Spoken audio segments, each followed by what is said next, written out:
और कालू कौवा मस्त होकर सारी गंदम की फसल निकाल निकाल कर खा रहा था कि ऊपर से तोता और चिड़िया भी पहुंच जाते हैं। कालू कौवे, ये क्या कर रहे हो तुम? कालू कौवा चिड़िया की आवाज सुनकर इतना डर जाता है कि उसके चेहरे के सारे रंग ही उड़ जाते हैं। वो चिड़िया आपी, मैं वो आप यहाँ। कोई गंदम का दाना छोड़ा भी है या सारे ही खा गए तुम?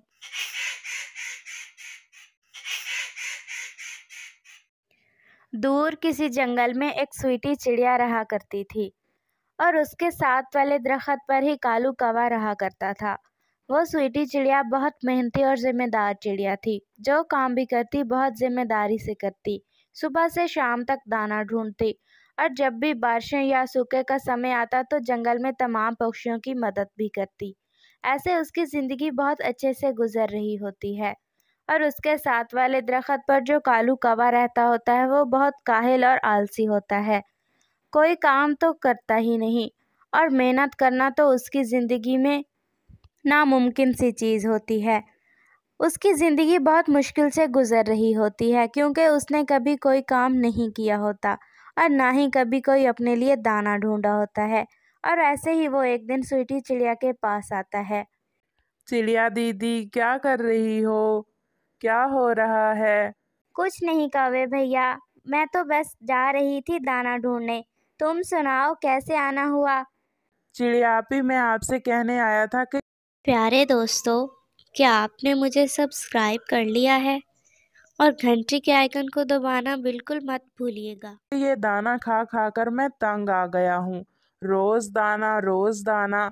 मैं चाहता हूँ कि कुछ ऐसा हो जो हमारी खुराक में तब्दीली भी आ जाए और उसे खाकर दिल भी खुश हो जाए। हाँ हाँ कालू कौवे, वो तो तुम ठीक कह रहे हो, लेकिन तुम्हारा मकसद क्या है इस सब बात का? चिड़िया आपी, मैं चाह रहा हूँ कि हम मिलकर नदी के बाहर वाली जमीन पर जो टुकड़ा है ना हमारे पास, वहां पर हम कोई फसल उगा लें। आपको पता है ना, वो जमीन बहुत जरखेज है। हाँ हाँ कालू कौवे, जैसे तुम्हारे बड़ों ने उगाई थी हमारे बड़ों के साथ। नहीं नहीं चिड़िया आपी, आप गलत समझ रही हैं। अब मुझे पता चल गया है कि मेहनत किए बगैर जिंदगी गुजारना बहुत मुश्किल है। इसलिए अब मैं आपके साथ बराबर काम करवाऊंगा। अब मुझे ये समझ नहीं आ रही कि हमें क्या उगाना चाहिए। अच्छा कालू कौवे, अगर तुम्हारा ऐसा ही इरादा है तो मेरे पास गंदम के चंद दाने पड़े हैं। मेरी नानो देकर गई थी मुझे। अगर तुम कहो तो हम इसे उगा लेते हैं। वैसे तो ये 2-4 दिन ही खाऊंगी मैं, लेकिन अगर इसकी फसल उगा ली जाए तो पूरा साल हमारे लिए दाना कम नहीं पड़ेगा। अरे वाह चिड़िया, तुम्हारी अकल की दाद देनी पड़ेगी। तुम बहुत समझदार चिड़िया हो। हाँ कालू कौवे, तो फिर क्या ख्याल है, हम आज से ही काम शुरू कर दें? ज़मीन को नरम करके उसमें बीज को बो देते हैं और कुछ दिनों में ही पौधे उग जाएंगे। और फिर आहिस्ता आहिस्ता हमें उसकी हिफाजत करनी होगी, पानी देना होगा और ज़मीन को नरम रखना होगा ताकि हमारी फसल जल्दी से बड़ी होकर पक जाए और तैयार हो जाए। हाँ चिड़िया आपी, आप ठीक कह रही हैं। और फिर स्वीटी चिड़िया और कालू कौवा नदी के बाहर ज़मीन का जो टुकड़ा होता है उनके पास, वहाँ पर गंदम की फसल उगाने चले जाते हैं। स्वीटी चिड़िया और कालू कौवा मिलकर ज़मीन को नरम करते हैं और उसमें गंदम के बीज बो देते हैं और ऊपर से पानी लगाकर शाम को अपने घर वापस लौट आते हैं। ऐसे ही सुबह हो जाती है और कालू कौवा स्वीटी चिड़िया के पास आता है। चिड़िया आपी, आज हमें क्या करना होगा? हाँ कौवे भैया, आज हमें जाकर दोबारा से पौधों को पानी लगाना होगा। ठीक है। और फिर कालू कौवा और चिड़िया मिलकर नदी के बाहर ज़मीन पर जहाँ पे उन्होंने फसल लगाई होती है चले जाते हैं। आज फिर वो दिन भर मेहनत करते हैं, सुबह से शाम तक पौधों को पानी देते हैं और शाम को वापस लौट आते हैं। आज वो दोनों बहुत थक चुके थे और आते साथ ही सो जाते हैं। ऐसे ही रात गुजर जाती है और अगले सुबह स्वीटी चिड़िया कालू कौवे के पास आती है। कौवे भैया, आज हमें जाकर देखना होगा कि अगर पौधे निकल आए हैं तो हमें पौधों में से इजाफी पौधे निकाल कर बाहर फेंकने होंगे और अपनी फसल को साफ करना होगा। ठीक है चिड़िया आपी। और फिर वो दोनों मिलकर दोबारा से फसल वाली जगह पर चले जाते हैं और आज फिर वो पौधों के साथ इजाफी पौधे निकाल निकाल कर बाहर फेंकते हैं।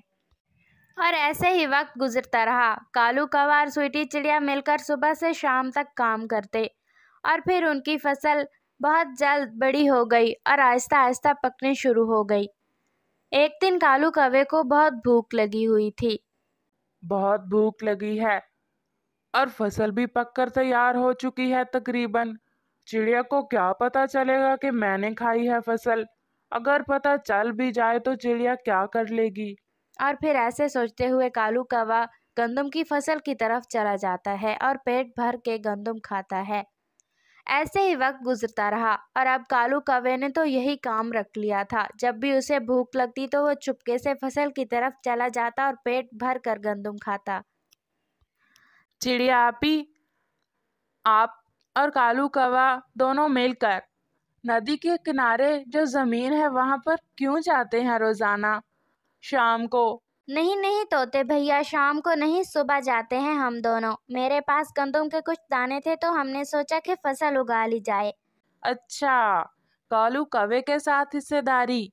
अरे वाह चिड़िया। नहीं नहीं तोते भैया, अब कालू कौवा बहुत अच्छा हो गया है। उसने मेरे साथ सारा काम करवाया।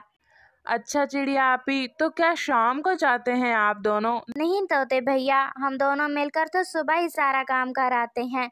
अच्छा, कौवे को तो मैंने अक्सर देखा है शाम को वहां पे। अच्छा, मुझे तो नहीं पता इस बारे में तोते भैया। चिड़िया, अगर तुम्हें मालूम नहीं तो तुम अभी मेरे साथ चलो, कालू कौवा वहीं पे होगा। अच्छा तोते भैया, चलें चलते हैं। और फिर छोटी चिड़िया तोते के साथ फसल वाली जगह पर चली जाती है और कालू कौवा मस्त होकर सारी गंदम की फसल निकाल निकाल कर खा रहा था कि ऊपर से तोता और चिड़िया भी पहुंच जाते हैं। कालू कौवे, ये क्या कर रहे हो तुम? कालू कौवा चिड़िया की आवाज सुनकर इतना डर जाता है कि उसके चेहरे के सारे रंग ही उड़ जाते हैं। वो चिड़िया आपी, मैं वो आप यहाँ? हाँ कालू कौवे, मैं यहाँ। आप यहाँ पर क्या कर रहे हैं? कोई गंदम का दाना छोड़ा भी है या सारे ही खा गए तुम? और चिड़िया जब आगे आकर देखती है तो गंदम के चंद दाने ही बचे होते हैं और बाकी की सारी फसल कालू कौवे ने खत्म कर डाली थी। कौवे, तुम हमेशा ही ऐसे करते हो। मैं ही बेवकूफ़ हूँ जो तुम्हारे ऊपर एतबार करती हूँ और फिर से बेवकूफ़ बनती हूँ तुम्हारे हाथों। मैंने कितनी मेहनत की तुम्हारे साथ मिलकर और तुमने फिर से मेरे साथ धोखा किया। अब मैं कभी तुम्हारे साथ काम नहीं करूँगी। और कालू कौवा थोड़ा सा शर्मिंदा होते हुए वहाँ से चला जाता है।